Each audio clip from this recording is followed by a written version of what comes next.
we are. It tells me that we are now live, so shoot, I'm going to believe it. Why not? Hi, I'm Reverend Dr. Marlene Morris, and welcome to Spirit Central. I like to think of this as your weekly spiritual spa, your Sunday spiritual indulgence. We're here to help you feel better if you're feeling bad, and to help you feel even better if you're already feeling fine. And we can serve as a spiritual urgent care if that happens to be what you need in any given moment. If you're here for the first time, welcome. I hope you'll make this a regular Sunday habit. And as I mentioned before, I'm also here on Wednesday nights at 7, so please feel free to join me either time, or to just check back on this same spot and replay something if you haven't heard it. There's a lot of talks here. If you've been with us for any length of time, you know that I love to mention that Ernest Holmes, the founder of the science of mind and religious science, used to open his radio and television shows with the words, "There's a power for good in the universe, and you can use it." If you're here for the very first time, just know that I believe those words are absolutely true. And the even better news is that you can't not use it. In fact, you're using it all the time because it's done unto you as you believe. That's a significant part of what we believe. And if you want to know more, so we also believe that we're here to remember who we are, that we are children of creation. We're here to remember that we are created in the image and likeness of creation itself, of God, whatever you choose to call the creative motivating force of the universe. And we're here to heal our misconceptions and to release whatever beliefs may no longer serve us. We are here to learn how to use our divine inheritance and to make our lives and our world a better place. Ultimately, we are here to be awake, to inspire, to uplift, to heal and make whole ourselves and our world. I love to get you thinking right from the get-go because, the very last thing I want you to do is to leave your brain at the door. So here's today's thought. It's January 16th, and tomorrow is Martin Luther King Day. King had a dream, and he kept it no secret whatsoever. I know I have a dream. I've actually had a few. Some have come true. Others are still a work in progress. And I'll bet at some point you've had a dream as well. So here's my question. How's it going? How are you doing with that dream? That dream that is or was intended to change your life or your world for good. Think on that, will you? While I talk about what I'm going to talk about today. And when the talk's over, please feel free to ask questions or comment on what I've said, and let me know if there is anything, maybe a dream, that you would like prayer support for. Okay?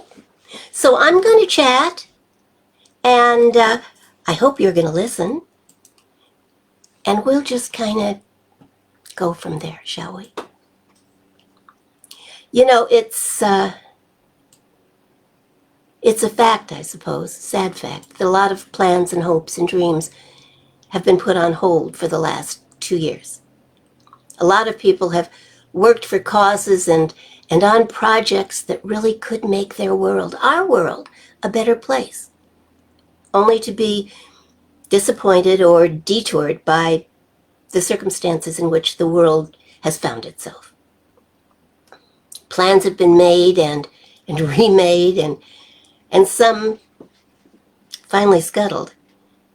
Businesses have been closed and then opened and then closed again. Good ideas have been lost to bad timing. And not just once, but over and over again. You all know that I often speak for and really love the Unity Church here in Cambria, in Ventura. Goodness, I haven't been in Cambria in almost 10 years. The Ventura Church closed their doors and went online when the pandemic made it the only sensible thing to do. And they have remained online for nearly 2 years. Several weeks ago, they were so excited to announce that they had made arrangements for a new home and that services would resume in person the first week in February. And then Omicron entered our lives. And last Wednesday, they announced that the in-person services were not going to happen yet. They still have the dream, and I have no doubt that it will happen. But not now. Not yet. Langston Hughes once wrote that a dream deferred is a dream denied. But I think that's only true if we give up on the dream. If we run out of patience and throw our hands up and walk away. Because I believe that if we can keep the faith, if we can garner support, if we don't give up on it, there may yet be time for the dream and the dreamer. Hughes also asked, what happens to a dream deferred? Does it dry up like a raisin in the sun? Or does it explode?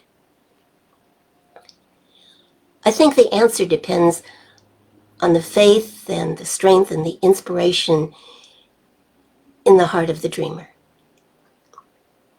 One of the most inspirational speeches ever given was spoken by the Reverend Dr. Martin Luther King, Jr. at the Lincoln Memorial in Washington, D.C. on August 28th, 1963. Long time ago. Dr. King was born on January 15th, but all 50 states agreed to celebrate his life on the third Monday of January. So tomorrow, the third Monday in the first month of this new year, we celebrate King's birthday.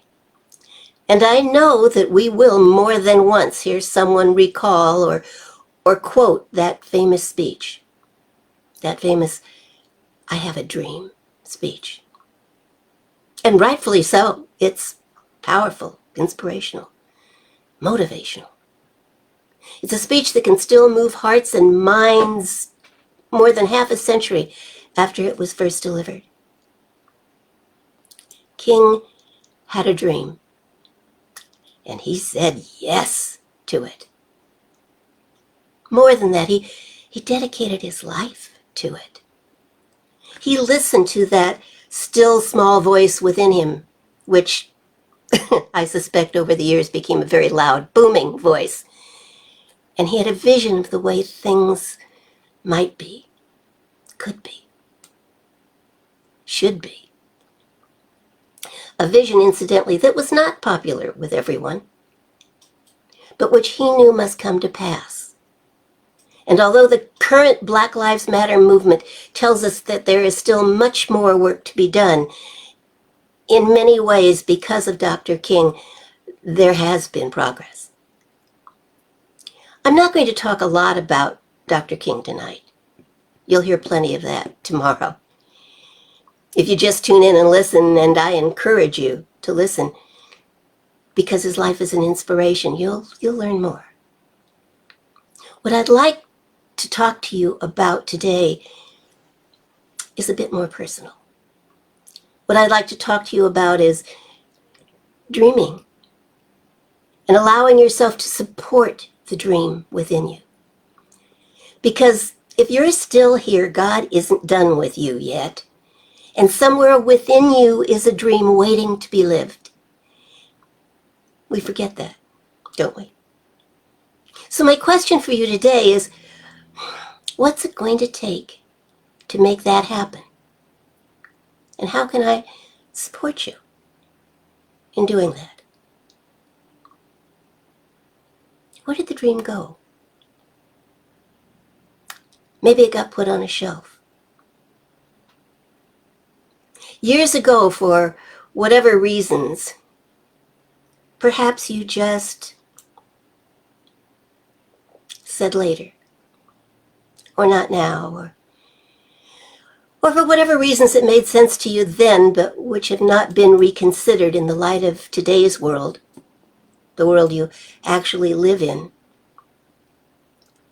it got shelved. Or perhaps you had a go at your dream, but it just didn't work out, and then you got discouraged. It's discouraging. Or perhaps you were initially excited about your dream, but then, the naysayers started neighing and talked you out of it. There have always been, and most likely will always be, naysayers. People who just don't get the power of a dream. People who don't have the vision that dreamers do. Just as a reminder, and I've used these numbers before, but they're just too yummy not to use. In 1899, Charles Duell, director of the U.S. Patent Office, suggested closing the place down because everything that had been invented was invented. It was done. There wasn't anything left to invent. In 1927, H.M. Warner of Warner Brothers said, "Who the hell wants to hear actors talk?" In 1923, Robert Millikan, Nobel Prize winner in physics, stated that there is no likelihood that man can ever top the power of the atom. He said that. And Grover Cleveland, God bless him, in 1903, made the observation that sensible and responsible women do not want to vote. And at the turn of the 20th century, a Michigan banker advised Henry Ford's lawyer not to invest in Ford's Motor Company because the horse is here to stay, but the automobile is just a novelty. Real cases. They saw the world as it was. They just didn't see the dream. Not the way the dreamers did. And what the dreamers did, besides ignoring the naysayers, was to awaken, to come out of the dream state, to open their eyes and put their feet on the ground and make the dream a reality. To awaken is to bring our dreams and hopes, our often unexpressed thoughts, visions, ideas out of our dreams and into the light of day. We have to proclaim the dream, our dream, just as King did, because our words carry the mind forward to a place in consciousness where realization, manifestation, making real begins. We speak our word, we proclaim the dream, and some part of the divine, some part of creation responds. It hears and stirs.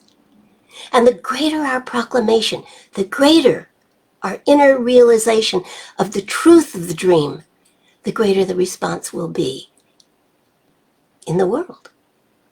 The more we believe in, the more we believe in the power of the dream, the greater power it will have. Ernest Holmes once wrote that the control of our affairs is from within, that whatever exists as a mental picture will become demonstrated if it is believed in and accepted. This philosophy that we believe in is not about a dream world. It's not airy-fairy. It's logical and concrete and pragmatic. And folks, it works if you work with it. We just have to know that there is a difference between daydreaming or wishful thinking and creative thought. We are not dreaming. We are wide awake. We are not asleep. We are awakened. We know, and we know to claim what we know. And in the claiming, we change our lives. We change our world.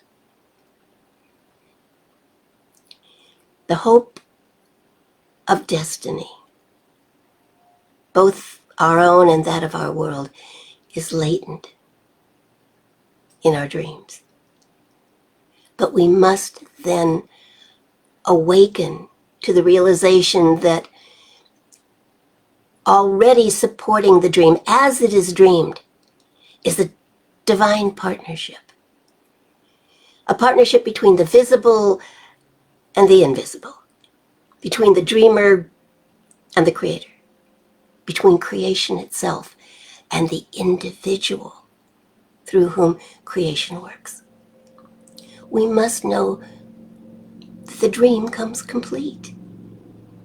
We may not see it on the outset. We may say to ourselves, this is impossible. Why am I even thinking this? But what is needed will be provided once we accept the dream. The dream itself is fully manifest in the mind of creation, which knows no limitation, no boundaries, and can provide in ways that we can't even begin to imagine. When we accept the dream, we awaken to life even greater than the dream. But the awakening must be ours. It must be in our own minds and our hearts. And then doors open. And we are provided with the ways and the means necessary to make the dream a reality. The practice of acknowledging the presence of something greater awakens the power within us. The practice, then, is to trust, to know that there is no separation between our awakening dreams and reality. They are one and the same. Everything begins with an idea, yes? The idea becoming reality, the dream, the vision becoming fact. That is spiritual realization.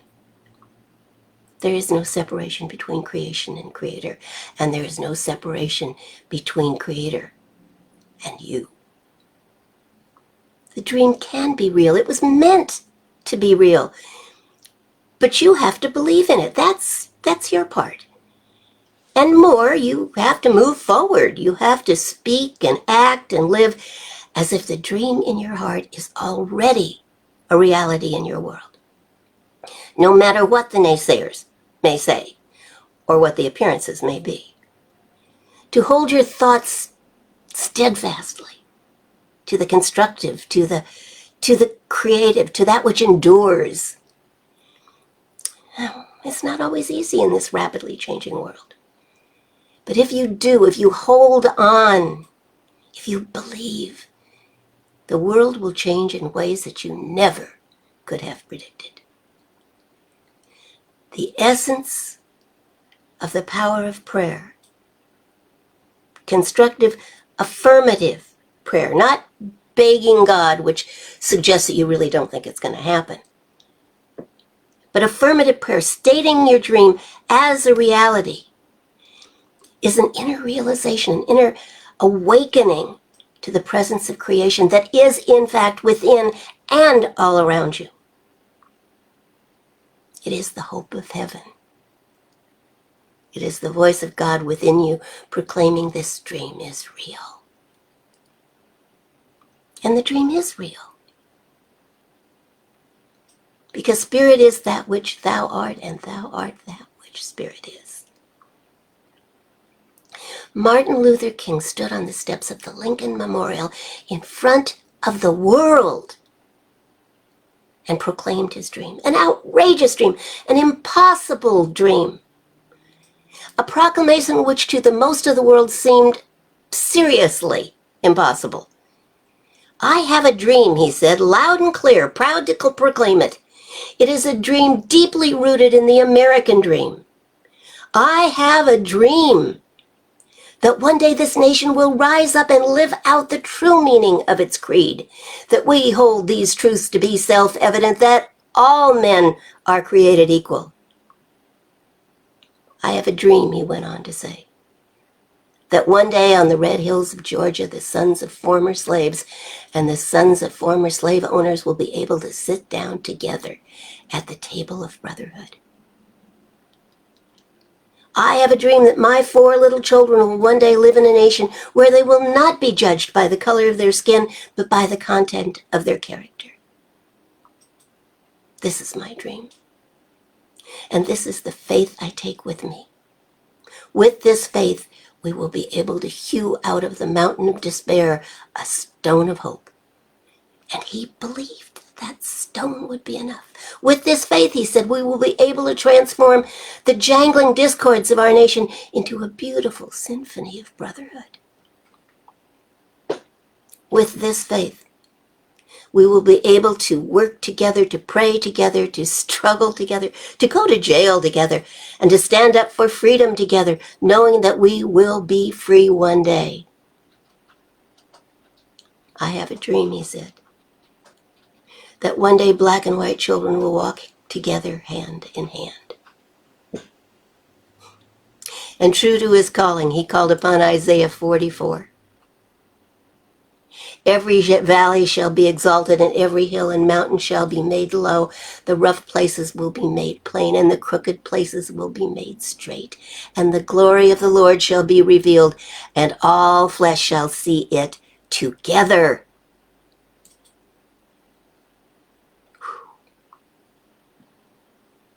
Wish I'd said that. Well, I guess I just did, didn't I?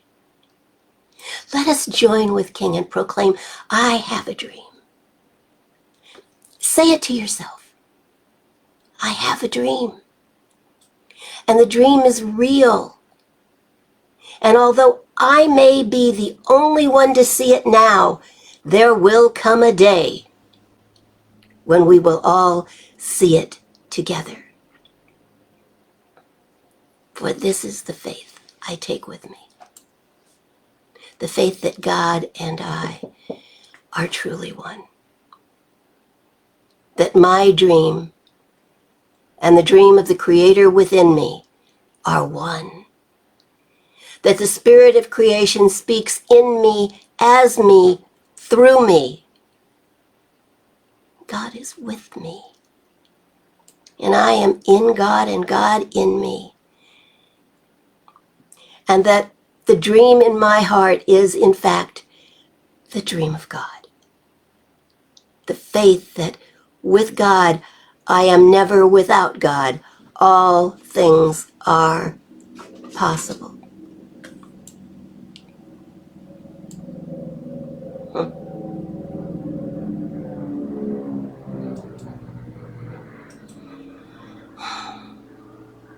If you're listening tomorrow to the many programs that will air, and I pray that you are, and that King's words find themselves whispering in your mind and tugging at your heart, I pray that every time you hear the words, I have a dream, you take it to heart. Take it into your heart. And I pray that everything in your universe conspires to remind you of your dream. Some time ago,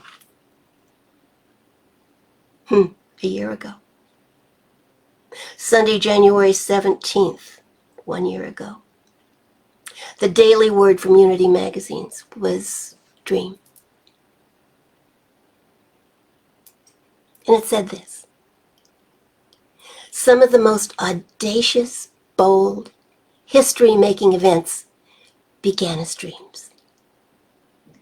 Born in the imaginations of those who understood the promise and potential of humanity and worked to realize their vision.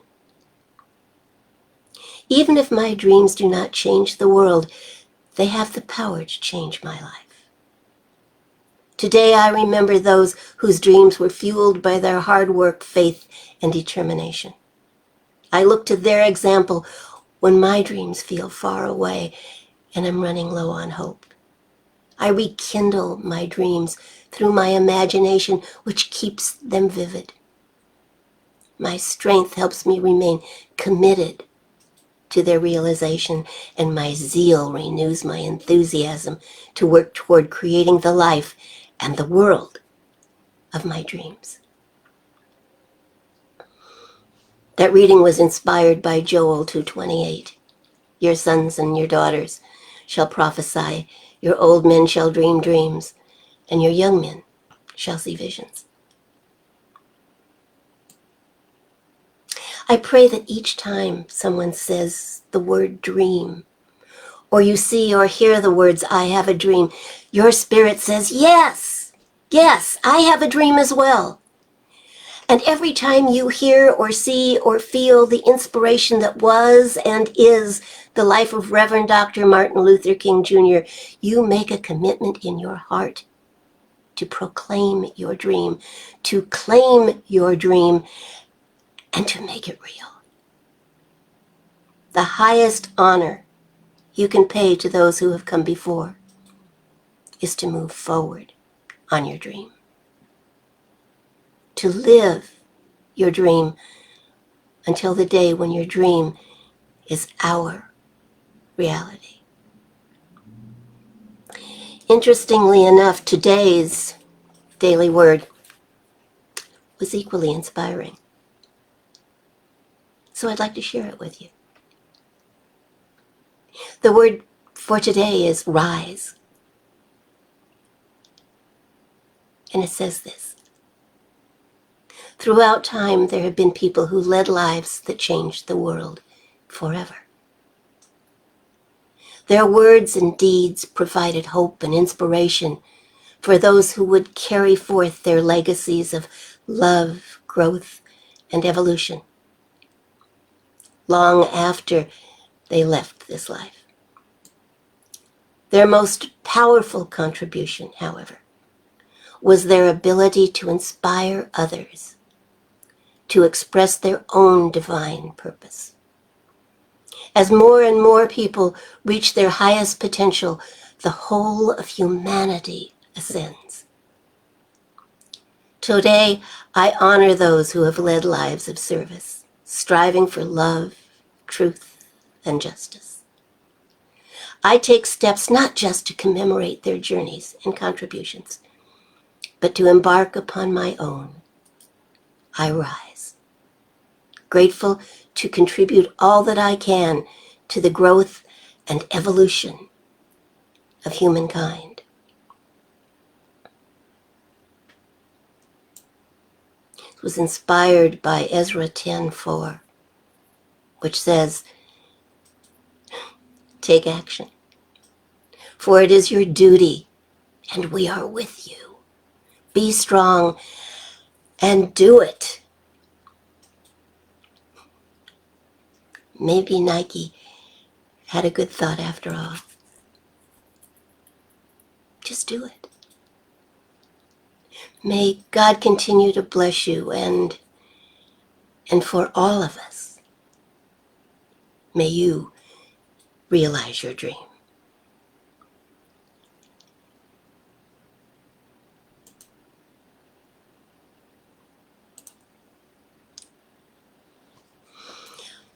So there's my thought for today. Dreams and dreamers.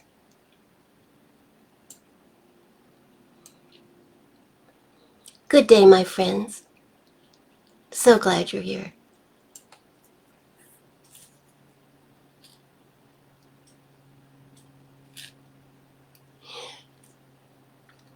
Good thinking, Kirk.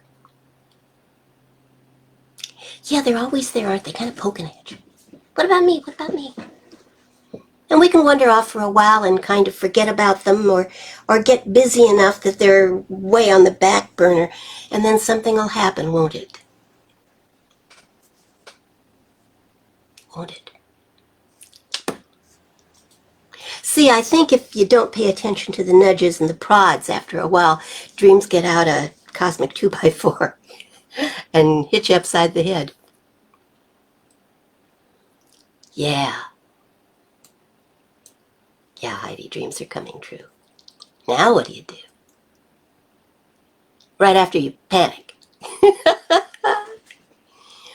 Oh, my darlings. My darlings, my darlings. It's kind of dreamer's weekend, isn't it? I mean, we listen to King's words and get inspired, tell ourselves that, wow, look what he did. And look what he did. I mean, we listen to the words now, and I think it's almost too easy to say, well, yeah, and look at all the progress. And yeah, there's more to do. But But when he spoke those words, people, it was over 50 years ago. And to a lot of people, what he was talking about was, well, depending upon what side you were on, I suppose, either pie in the sky or gibberish or impossible or any number of things.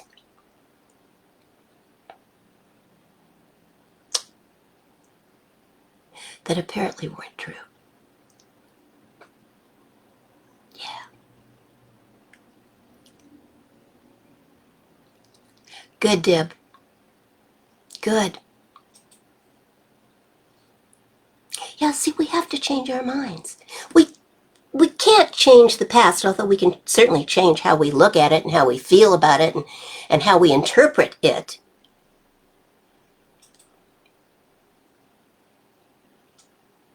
But we have to allow all of that to help us change our minds. I believed that. Tain't true. Tain't so. Not anymore. I mean, maybe it was the circumstances at the time. May well have been. Certainly may have been the way the world appeared to be, but you know, the world appeared to be flat for a very long time, too. Mm-hmm. Heidi, now what do I do? Live it, baby. Just do it. Just do it. Keep on keeping on. You're on a roll. Go for it. Go for it. When dreams are coming true is the time, I think, to jump right into the middle of it and say, now what? What shall I do? And then be still for a little while and listen to what the answer is. So I think a lot of us have a tendency to say, okay, God, now what? And then we just keep talking and keep doing what we've been doing before. We've asked for guidance. Shut up. Listen.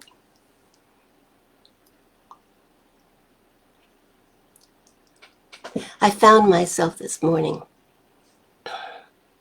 repeating that old song we used to sing in church almost every Sunday.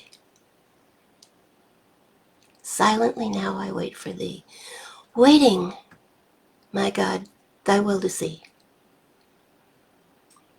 Place in my hand that wonderful key that shall unlock and set me free. We keep our hands and our hearts open, the keys will show up.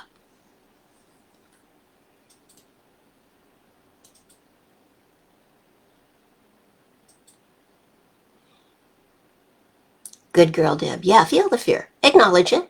I'm scared. This is new territory. Now what do I do? Good. You live it. You live it. Just keep walking through those doors. The doors show up, you walk through. If a wall shows up, turn around. See if there's a door behind you.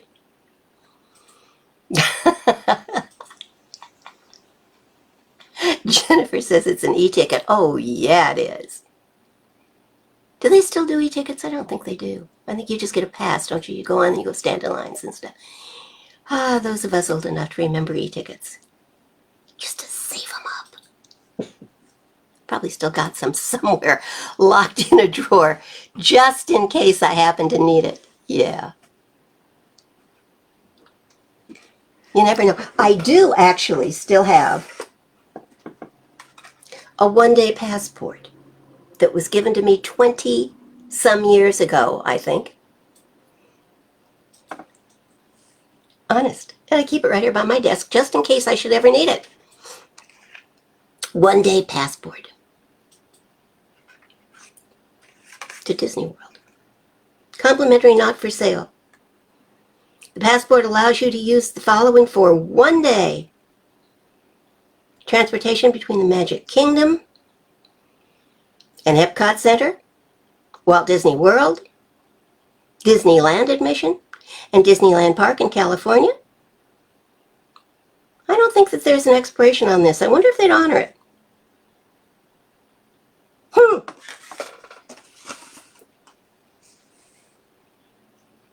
Can you see somebody trying to explain where I got something 20-some years ago?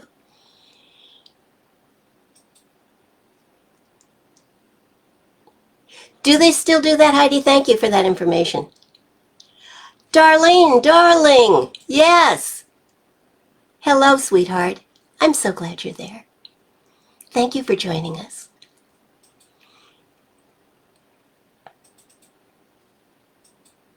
Heidi doesn't think they'd honor my past. Now, I may just have to go check that out one of these days.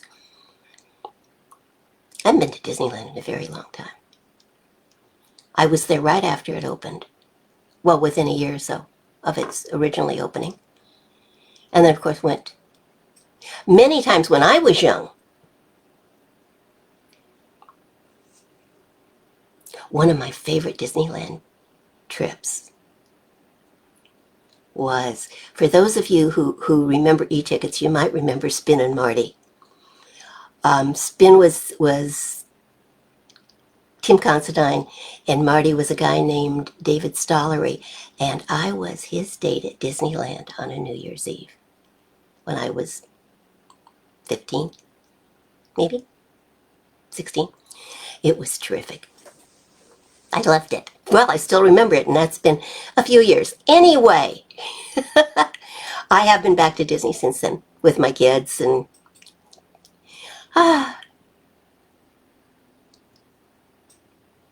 yeah, the cost has gone up a bit, hasn't it? And I don't think it's level with its, sometimes you say, well, yeah, with the cost, we were talking about this the other day, the cost of a house being what it is these days, and then I was remembering what our first house cost, and I can remember, and it was like $34,000. Yeah, and our parents were just amazed because they had paid $4,000 for their first house. So some of it just goes up, but everything else is caught up with it. I'm not sure Disney has done that. I think they've more than kept up with inflation. But that's just my 2 cents worth. What do I know? Anyway, let's talk about your dream. Heidi, I know right now, is living it. Not without a few demons, but that's okay. You can do that, darling. Just surrender. Just surrender. So here's my question, I suppose. One of my questions. Here's a question. How can we collectively, this group, support you in realizing your dream? And part 2. You don't need to go to the Lincoln Memorial, but are you willing to proclaim it? See, I think that's a big part of it, to get it out of our heads and just say, okay, here it is. I have a dream, Martin Luther King said.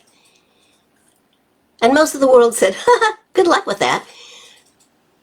But a lot of it has come true, and more of it will yet. I know that. So, are you willing to proclaim your dream?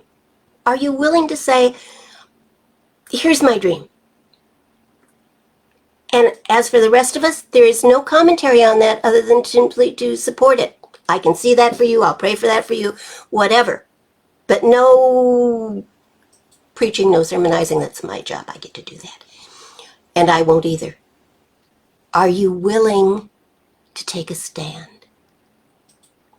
To say, this, I have a dream. This is my dream. And let us simply support you in that. What might it be? If we stopped telling ourselves it's impossible, if we stopped saying it hasn't happened yet, so it's not going to happen, what if we just said, this is my time to proclaim it. This is my time to set it free in the world. To get it out of my head, where it just keeps bumping into all of those other can't happen yet ideas, and out into the world. Give it a chance to become a reality. If you don't claim it, who will? And incidentally, how many times in your life have you had a really good idea that you just said, oh, yeah, can't do it. It costs too much. It'll take too long. It's not logical. Only to have somebody else do it. Huh? I could show you notes, because I've still got them, because it's my great lesson. Pages and pages of notes that I wrote for a book I was going to write called Conversations with God. Long before that book came out with someone else's name on it. I did nothing with it. I stuck it over in a corner somewhere and forgot about it. If an idea's time has come, it will come. And if not through you, it will find an outlet through someone else. And that's just annoying. Trust me. This is the voice of experience. Seriously, yes. Seriously. It's right around here someplace. As a matter of fact, I'll dig it out one of these days. Because I keep it as a reminder. It's a great reminder of if you don't do something with something that feels good, someone will.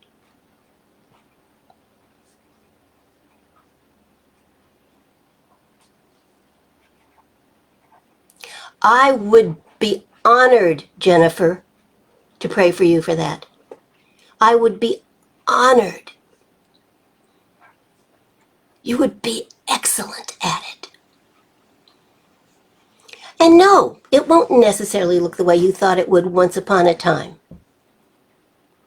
You've grown a lot in 10 years. You've changed a lot in 10 years. It'll be better. It'll be better. You are older and wiser and have more life within you. Oh my goodness. Absolutely.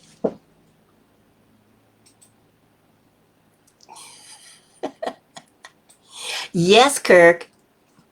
Yes. Woo-hoo.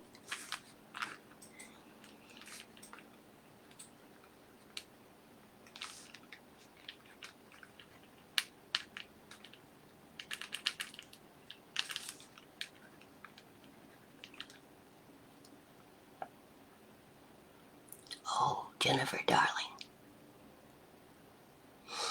Go ahead and cry, sweetheart. Let it out.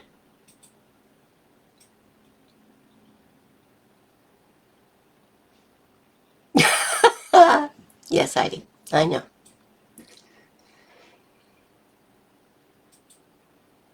It's absolutely true, Deb.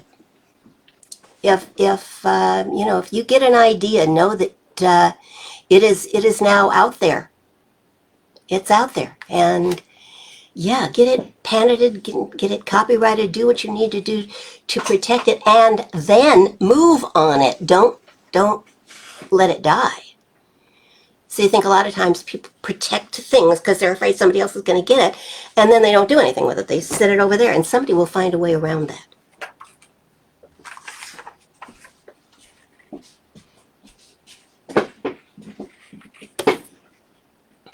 Okay. Yes. Yeah, Heidi, I'm looking where you ended up because you didn't give up on yourself. You got to put yourself out there. You got to put yourself out there.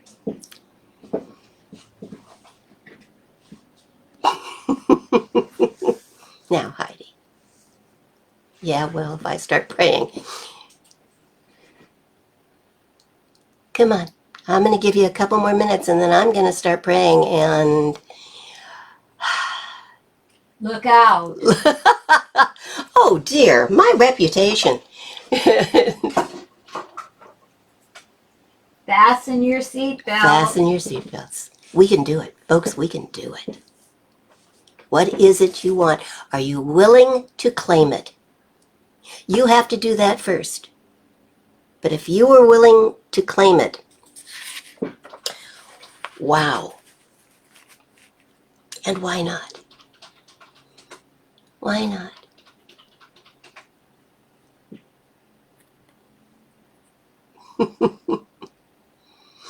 Okay, Deb, you got it.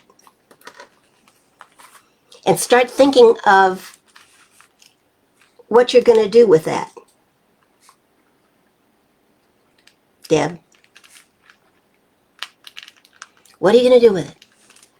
Because you can have all the abundance consciousness in the world, and that will attract abundance to you.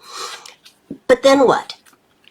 The king was in the counting house counting out the money? Without the queen. One of those people was doing that. You don't want to sit in a counting house and just count your money. What you going to do? Okay. Start thinking of what things you are going to do with it. How are you going to make a difference in the world with it? That's right, Jennifer. With God in your corner, you can't fail. I'm just the messenger. Just the messenger. But I'm a pretty good messenger.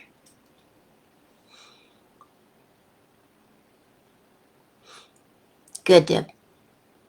Start writing them down. Start writing it down so that because when you write things down, I believe that's a form of claiming them. Not just someday I hope I will, but rather I am doing this. I am being that. Now, okay? First person, present tense, positive words. You don't have to write a whole affirmation around them. You don't even have to write a whole prayer around them. Just claim it. Just claim it. Look at the power of the words that Martin Luther King spoke. Good girl. Okay, Kirk, you got it.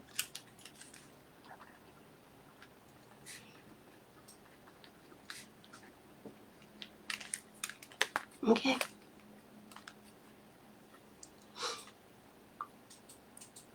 Yeah, I think you do, Deb. I think you do. Yeah, I'm pretty excited about you. Ooh, adult play therapy. I like that. Yeah. Yeah, I think you got something there. Jennifer, have you looked into Udemy? Udemy. It's an online university. But there's basically no fees. The classes are like $10 a piece. And there is a woman who I think is legitimate, who's doing certification in all kinds of things, one of which is that kind of thing. I'll send you a link. I have to look her up. Okay, scholarships for North Central University, moving right along. Apply before January 31st. You're going to have to get on this thing, people. Doctoral program. Doctor of Philosophy. Doctor of Philosophy and Psychology. Ooh. Why does that sound wonderful? Okay, yeah, I love Udemy too. I've done several courses and I've got a whole backlog of ones that if I would get my act together, which I am doing, I would take. Will take.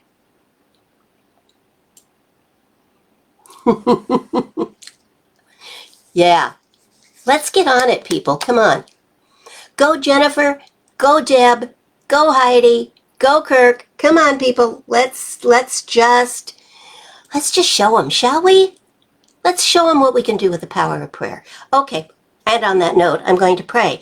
If you think of something you want to add to the prayer, just stick it in the box, please.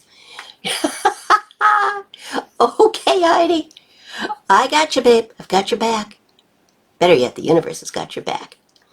I'll just nudge at the universe a little. So, right now, take a moment. Get excited. Take a breath. Don't forget to breathe. Breathing is important. Close your eyes if that's comfortable. If not, just look at something wonderful. Look at something that excites you. Look at something that gets your ideas flowing.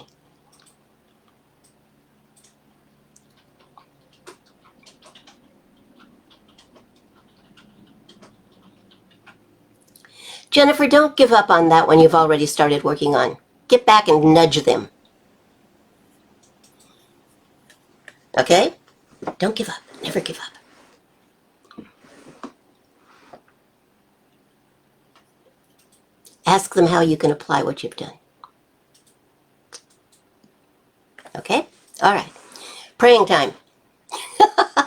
I'm sorry I was diverted by that. I'm excited. Are you excited? Come on, let's go. Let's go.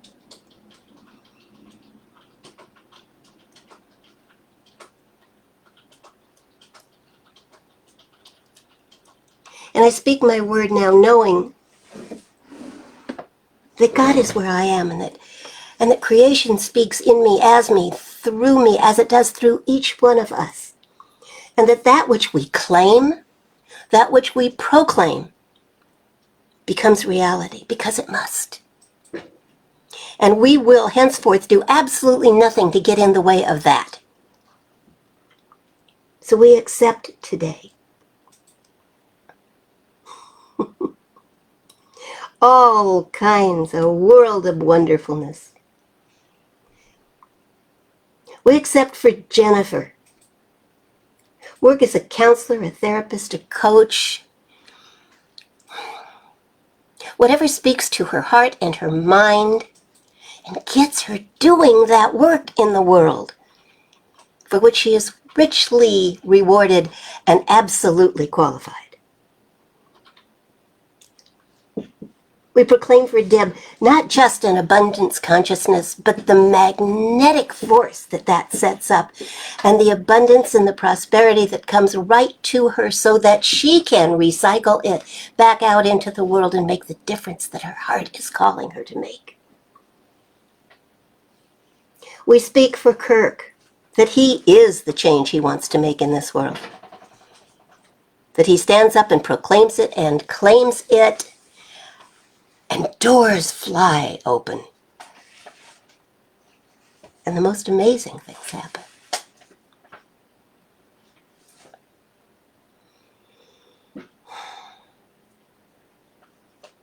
And we claim good for others who are not necessarily here, but who we bring in spirit. We claim for Keith, who is in ICU with heart challenges, wholeness and awakening and the realization of the presence of something much stronger within him than he ever realized. And we pray for the hostages that were taken in Texas, that their minds and their hearts and their lives are now safe and they know it. Prayers for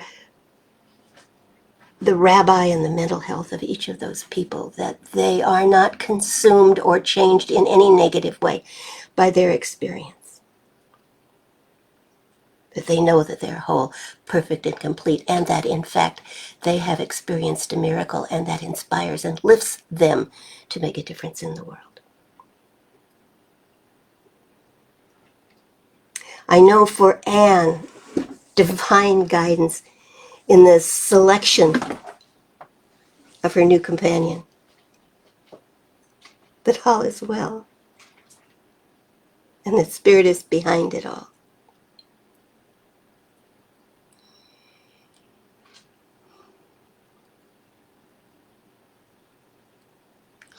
This day shall make a difference. I claim that. That hearts and minds are opened and ways are made clear and doors are flying open for all of us. And that the most amazing things are happening for all of us. Everyone within the sound of my voice right now is open to greater possibilities. And so greater possibilities are the only thing that can occur. I know for Kat success in all of her endeavors, that there is a deluge of offers and possibilities, and that she can pick and choose. And I know for this ministry, nothing but success. We are powerful beyond our imagining.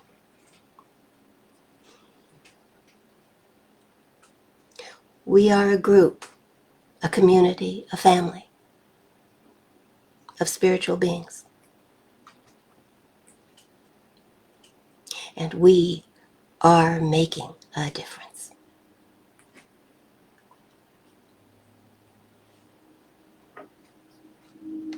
And we are excited. We are thrilled. We cannot wait to get out there and change the world. And so we do. And I am grateful, so very grateful, for the words that inspire me, for the words that move through me to inspire others, for the difference that we all make in our own lives and in the world at large.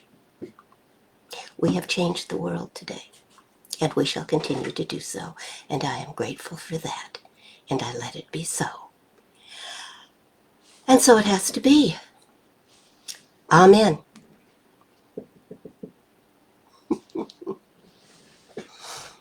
We have a closing song. Oh, Billy Joel, yes! Yes! Okay, now I'm really excited. Oh, see, I personally don't think it gets too much better than Billy Joel, so hooray! I woke up excited this morning. I got even more excited when I read the Daily Word. I got even more excited when I found myself commenting in my journal on it, and I am even more excited because of you, so thank you for inspiring me and changing the world for good. Abracadabra, Jennifer, my dear. Abracadabra. Oh, I cannot wait to see what's going to happen. Don't go to sleep. I don't mean don't sleep. You need to sleep. Don't go to sleep on your dream. Pull it down off that shelf. Dust it off. Tell it its time has come, because it has.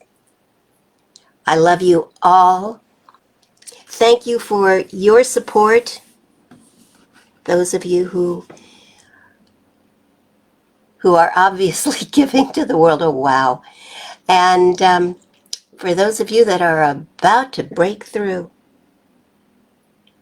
thank you for your support of this ministry. It is truly, truly appreciated. And thank you for being here today. You inspire me. Absolutely. Contributions to Jennifer's Rising gladly accepted. Indeed. Namaste, Deb. So glad you're here. Darlene, I hope you are still with us and getting excited along with us. Come on along, sweetheart. You're a member of the family. For all of you, a happy Sunday. Go do something radical. I was going to say semi-radical, but I'm not going to tell you how to do it. Just go do something wonderful. Make your heart, make your face smile so much it hurts. Go do something great. And I'll see you on Wednesday. Bring friends. Come on, let's share this. Thank you, Kirk. I love you all. See you Wednesday. Bye, darlings.